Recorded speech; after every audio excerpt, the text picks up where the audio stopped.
నమస్తే శ్రీమాత్రే నమః శ్రీ గురుభ్యో నమః ఏప్రిల్ 19 2025 శనివారం నాటి పంచాంగం ప్రకారము శ్రీ విశ్వావసు నామ సంవత్సరం ఉత్తరాయణం వసంత ఋతువు చైత్రమాసం కృష్ణపక్షంలో సూర్యోదయ సమయం ఉదయం 6 గంటల 1 నిమిషానికి, సూర్యాస్తమ సమయం సాయంత్రం 6 గంటల 29 నిమిషాలకు.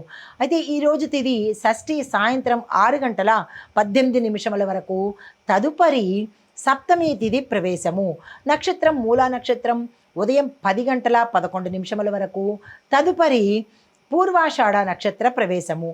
ఈరోజు వర్జము రాత్రి 8 గంటల 32 నిమిషముల నుండి రాత్రి 10 గంటల 14 నిమిషముల వరకు. దుర్ముహూర్త సమయం ఉదయం 7 గంటల 40 నిమిషముల నుంచి 8 గంటల 30 నిమిషముల వరకు. రాహుకాల సమయము ఉదయం 9 గంటల 8 నిమిషముల నుంచి ఉదయం 10 గంటల 41 నిమిషం వరకు. యమగండ కాలము మధ్యాహ్నం 1 గంట 48 నిమిషముల నుంచి మధ్యాహ్నం 3 గంటల 22 నిమిషముల వరకు. బ్రహ్మముహూర్త సమయము తెల్లవారుజామున 4 గంటల 25 నిమిషముల నుండి తెల్లవారి 5 గంటల 13 నిమిషముల వరకు. అయితే ఈరోజు అమృత గడియలు లేవు. అభిజిత్ ముహూర్తము ఉదయం 11 గంటల 50 నిమిషముల నుంచి మధ్యాహ్నం 12 గంటల 40 నిమిషముల వరకు. ఇది నేటి పంచాంగం. నమస్తే. ఏప్రిల్ 19 2025 నాటి మేషాది ద్వాదశ రాశుల వారికి గ్రహస్థితులు ఎలా ఉంటున్నాయి, దినఫలితాలు ఎలా ఉంటున్నాయి అనే అంశంలో ముందుగా గ్రహస్థితి.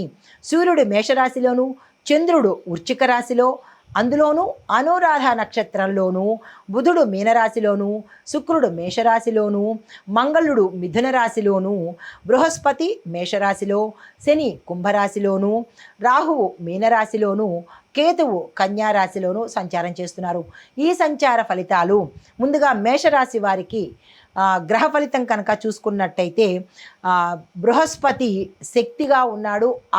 అంటే శక్తివంతంగా ఉండి ఆర్థికమైన బలాన్ని ఇవ్వబోతున్నాడు. ఫలితాలు వ్యక్తిగత జీవితంలో పురోగతి లభిస్తుంది.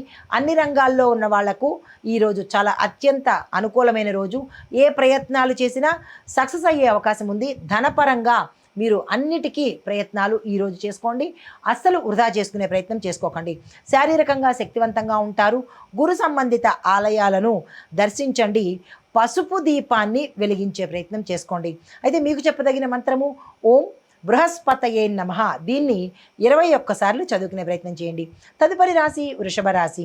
ఈ రాశి వారికి సామాజిక ఫలితాలు కొంతమందికి మానసికంగా బాధలు రావడము, ఒత్తిడి గురి అవ్వడము ఇలాంటివి జరుగుతున్నాయి. కొంతమందికి కుటుంబంలో కలహాల నుంచి బయటపడే అవకాశం గోచరిస్తోంది. ధనపరంగా చూసినట్టయితే మీకు రావాల్సిన ధనము ఏ రంగంలో ఉన్న వాళ్ళకైనా ఆగిపోయే పరిస్థితి ఈరోజు గోచరిస్తోంది. పనులు ఆలస్యంగా అయ్యే అవకాశం కూడా కనబడుతోంది. జాగ్రత్తలు తీసుకోండి.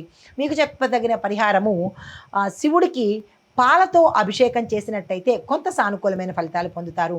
చెప్పదగిన మంత్రము ఓం నమఃశివాయ అనే ఈ మంత్రాన్ని 11 సార్లు చదివే ప్రయత్నం చేసుకోండి. తదుపరి రాశి మిథున రాశి. ఈ రాశి వారి యొక్క సామాజిక ఫలితాలు కొత్త పనులు మీకు సక్సెస్ అయ్యే అవకాశం ఉంది. దానికి తగ్గ ప్రణాళికలు ఈరోజు తప్పనిసరిగా వేసుకోండి.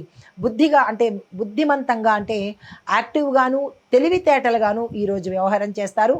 వ్యాపారాలు బాగుండే అవకాశం ఉంది. పెట్టుబడులు కలిసి వస్తాయి. మీకు చెప్పదగిన పరిహారము గణపతికి పసుపు కుంకుమలతో పూజ చేసే ప్రయత్నం చేసుకోండి. చెప్పదగిన మంత్రము ఓం గం గణపతియే నమః. ఈ మంత్రాన్ని 12 సార్లు స్వామివారి ముందు చదువుకోండి. తదుపరి రాశి కర్కాటక రాశి. ఈ రాశి వారి యొక్క సామాజిక ఫలితాలు దూర ప్రయాణాలు చేసే అవకాశం కనబడుతోంది. మిత్రుల సహాయ సహకారాలు సమయానికి మీకు అందుబాటులోకి వచ్చే అవకాశం కనబడుతోంది. అనుకోని లాభాలు పొందే అవకాశము, ఆకస్మిక ధనప్రాప్తి కలిగే అవకాశం కనబడుతోంది.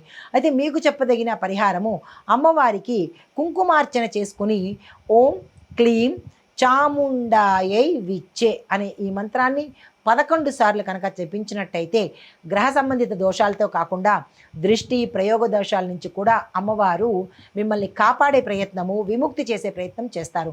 అంటే ఈ రాశిలో ఎవరికైనా ప్రయోగ దోషాలు కానీ లేదంటే చెడు ప్రయోగాలు బాధపడుతున్న వాళ్ళు ఈ మంత్రాన్ని చదువుకునే ప్రయత్నం చేసుకోండి. తదుపరి రాశి సింహరాశి. ఈ రాశి వారికి సామాజిక ఫలితాలు, స్నేహ బాంధవ్యాలు మెరుగుపడతాయి. ఆలోచనలు కార్యరూపంలో దాలుస్తారు. శ్రమకు తగిన ఫలితం వస్తుంది. ఆకస్మిక ధనప్రాప్తి, ధనానికి సంబంధించినటువంటి మార్గాలు, ఆదాయ మార్గాలు కనిపిస్తున్నాయి. శుభకార్యాలు చేస్తారు, శుభవార్తలు వింటారు. అయితే మీకు చెప్పదగిన పరిహారము, ఆరోగ్యము అంతగా బాగుండదు కాబట్టి సూర్యుడికి సంబంధించినటువంటి ఆరాధన చెయ్యండి. మీకు ఇవ్వదగిన మంత్రము ఓం సం సూర్యాయ నమః. ఎవరికైతే అనారోగ్యంగా కనిపిస్తోందో వారు మాత్రము ఈ మంత్రాన్ని 108 సార్లు చదవండి. మిగిలిన వారు 12 సార్లు మాత్రమే చదువుకోండి. తదుపరి రాశి కన్యారాశి. ఈ రాశి వారికి ఫలితాలు, శుభవార్తలు వింటారు. విద్యార్థులకు కూడా చాలా చక్కగా అనుకూలంగా ఉండబోతోంది. వృత్తిలో ప్రగతి కనబడుతోంది. ఆరోగ్యపరంగా జాగ్రత్తలు తప్పనిసరిగా తీసుకోండి. కేతు ప్రభావం వల్ల చిన్న చిన్న ఒడిదుడుకులు కానీ, అడ్డంకులు కానీ, ప్రమాదాలు కానీ జరిగే అవకాశం కనబడుతోంది. జాగ్రత్తలు తీసుకోండి. మీకు చెప్పదగిన పరిహారము, కేతువుకు తప్పనిసరిగా ఈ రాశిలో ఉండేవారు గ్రహశాంతి చేయించుకోవడం అనేది పెద్ద సూచనగా చెప్పడం జరిగింది. అయితే మీకు ఇవ్వదగిన మంత్రము ఓం కేతవే నమః. ఈ మంత్రాన్ని 18 సార్లు చదువుకోండి. ఎవరికైతే గ్రహదోషాలు, చెడు దోషాలు ఉన్నాయో వారు మాత్రము 108 సార్లు చదువుకునే ప్రయత్నం చేసుకోండి. తదుపరి రాశి తులారాశి. ఈ రాశి వారికి ఉత్సాహంగా ఉండే రోజు ఈరోజు, అన్ని విధాలా కలిసి వస్తుంది. ఉద్యోగస్తులకు అదనంగా లాభాలు, ప్రమోషన్స్ రావడము, ప్యాకేజ్ పెరగడము, ఏరియర్స్ పెరగడము, ఇలాంటివన్నీ కనిపిస్తున్నాయి. కుటుంబపరంగా చూసినట్టయితే ఆనందకరమైన వాతావరణం కనబడుతోంది. మీకు చెప్పదగిన పరిహారము, ఈరోజు అమ్మవారిని పూజ చేసుకోండి. పాలు కలకండ అంటారు కదా, పటికి బెల్లము, దీన్ని అమ్మవారికి నైవేద్యంగా పెట్టే ప్రయత్నం చేసుకోండి. మీకు చెప్పదగిన మంత్రము ఓం శ్రీం మహాలక్ష్మీ నమః. ఈ మంత్రాన్ని 16 సార్లు చదువుకునే ప్రయత్నం చేసుకోండి. తదుపరి రాశి వృశ్చిక రాశి. ఈ రాశి వారికి ఫలితాలు కొంత మానసిక ఒత్తిడి, ఆత్మవిశ్వాసం తగ్గే అవకాశం కనబడుతోంది. డిప్రెషన్కి లోనయ్యే అవకాశం ఈరోజు ఉంది. జాగ్రత్తలు తీసుకోండి. ధనపరంగా చూసినట్టయితే నష్టాలే కనబడుతున్నాయి, ఖర్చులు ఎక్కువగా కనబడుతున్నాయి. జాగ్రత్తలు తీసుకోండి. ఆరోగ్యపరంగా కూడా ఈరోజు అస్సలు బాగాలేదు. వ్యాపార పరంగా కానీ, పెట్టుబడులకు కానీ ఈరోజు ఏమీ బాగాలేదు. ఈ రాశిలో ఉండేవారు ఈరోజు ఎటువంటి పని చేయకుండా స్తబ్దుగా ఊరుకునే ప్రయత్నం చేయండి. కలిసి వచ్చే దిశ కనపట్టలేదు. అయితే పరిహారము, శనిగ్రహానికి సంబంధించి శాంతి కానీ, పూజ కానీ తప్పనిసరిగా చేసుకునే ప్రయత్నం చేయండి. నల్లని వస్త్రాన్ని దానంగా పేదవాళ్లకు ఇవ్వండి. అయితే మీకు చెప్పదగిన మంత్రము ఓం శం శనేశ్వరాయ నమః. ఈ మంత్రాన్ని 23 సార్లు చదువుకునే ప్రయత్నం తప్పనిసరిగా చేసుకోండి. అయితే తదుపరి ధనస్సు రాశి. ఈ రాశి వారికి సామాజికంగా ఎలా ఉండబోతోంది అంటే, ప్రయోజకరమైన, మీకు ఉపయోగపడే ఒక మంచి కీలకమైన శుభవార్త ఈరోజు వింటారు.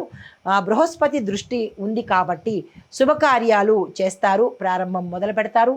ఆకస్మిక ధనప్రాప్తి, ఉద్యోగంలో ప్రమోషన్ ప్రాప్తి, ఉద్యోగం లేని వారికి హై ఎండ్ ప్యాకేజ్తో ఉద్యోగం వచ్చే అవకాశము, వ్యాపారస్తులకు లాభాలు, ఇలాగా బృహస్పతి సంబంధించినటువంటి లాభాలు అంటే ధనపరంగాను అన్ని రకాలుగా ఈరోజు మీకు ఉపయోగపడే రోజు. దీన్ని నిర్లక్ష్యం చేసుకోవడం కానీ, వదులుకునే ప్రయత్నం అస్సలు చేయకండి. అయితే కుటుంబపరంగా చూసినట్టయితే ఆనందంగా ఉంటుంది. ఆరోగ్యం కూడా చాలా చక్కగా ఉండబోతుంది. మీకు చెప్పదగిన పరిహారము, పసుపు తోరణాలు కట్టి ఇంట్లో పూజ చేసుకోండి ఈరోజు. అంటే బంతి పూలతో కానీ, చామంతి పూలతో కానీ, ప్లాస్టిక్ పూలు కాదు, న్యాచురల్ పువ్వులతో తోరణం కట్టి ఈరోజు కనుక మీరు ఇంట్లో పూజ చేసుకున్నట్టయితే విశేషమైన గురుబలము ఇంకా ఎక్కువగా, అంటే 100 వచ్చే దగ్గర 1000 వచ్చేటట్టుగా లాభాలు గోచరిస్తున్నాయి. మీకు చెప్పదగిన మంత్రము ఓం బుం బృహస్పతయే నమః అనే మంత్రాన్ని 19 సార్లు చదువుకునే ప్రయత్నం చేసుకోండి. తదుపరి మకర రాశి. ఈ రాశి వారికి కొత్త ఆలోచనలకు మీకు ఆదరణ లభిస్తుంది. కొత్తగా ఏది చేయాలన్నా శని ప్రభావంతో, అంటే శని భగవానుడి యొక్క అనుగ్రహంతో ఏ నిర్ణయాలు తీసుకున్నా సక్సెస్ అయ్యే అవకాశం కనిపిస్తుంది. శ్రమకు తగిన ఫలితాన్ని ఈరోజు మీరు పొందబోతున్నారు.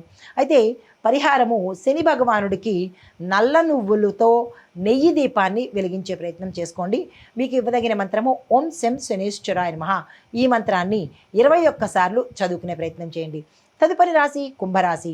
ఈ రాశి వారికి ఫలితాలు, కుటుంబ సభ్యుల యొక్క మద్దతు మీకు సంపూర్ణంగా లభిస్తుంది. కొన్ని కొత్త అవకాశాలు వస్తాయి, అందిపుచ్చుకునే ప్రయత్నం చేసుకోండి. దీంతోపాటు వ్యాపార, వాణిజ్య, పారిశ్రామిక, వర్తక రంగాల్లో లాభాలు వచ్చే అవకాశం ఉంది. పెట్టుబడులు పెట్టుకోవాలన్నా, విస్తరించుకోవాలన్నా వెంటనే ఈ ప్రయత్నం ఈరోజు చేసుకోండి. మీకు చెప్పదగిన మంత్రము ఓం హం హనుమతే నమః ఈ మంత్రాన్ని 11 సార్లు చదువుకోండి. ఆంజనేయ స్వామి వారి ఆలయ దర్శనం చేసుకొని చింతపండును నైవేదన చేసుకోండి. స్వామివారికి అత్యంత ఇష్టమైనది చింతపండు. దీన్ని ఈరోజు నివేదన చేసుకోండి. అరిసెలు, అప్పాలు ఎలాగైతే ఇష్టమో వడలు, ఇది కూడా స్వామివారికి ఇష్టమైన నైవేద్యం తప్పనిసరిగా పెట్టుకోండి. చింతపండుని డైరెక్ట్గా పెట్టేదానికన్నా చింతపండుతో తయారు చేసిన పులిహోరను నివేదనగా పెట్టండి. తదుపరి రాశి మీనరాశి. ఈ రాశి వారికి సామాజిక స్థితి బుద్ధిగా అంటే మంచి ప్రమోషన్ అంటే బుద్ధితో మీరు ప్రమోషన్స్ పొందే అవకాశము, బుద్ధితో ఏ పనైనా చాకచక్యంగా చేసుకునే అవకాశము, కళారంగాల్లో ఉండేవారికి విజయం కలగడము, వాణిజ్య రంగంలో ఉన్నవారికి అంటే బిజినెస్ ఫీల్డ్లో ఉన్నవాళ్ళు ఏ బిజినెస్ అయినా సరే పురోగతి కనబడుతుంది. చిన్న చిన్న ప్రయాణాలు ఫలవంతంగా మారుతాయి. సుఖవంతంగా ఉండబోతోంది.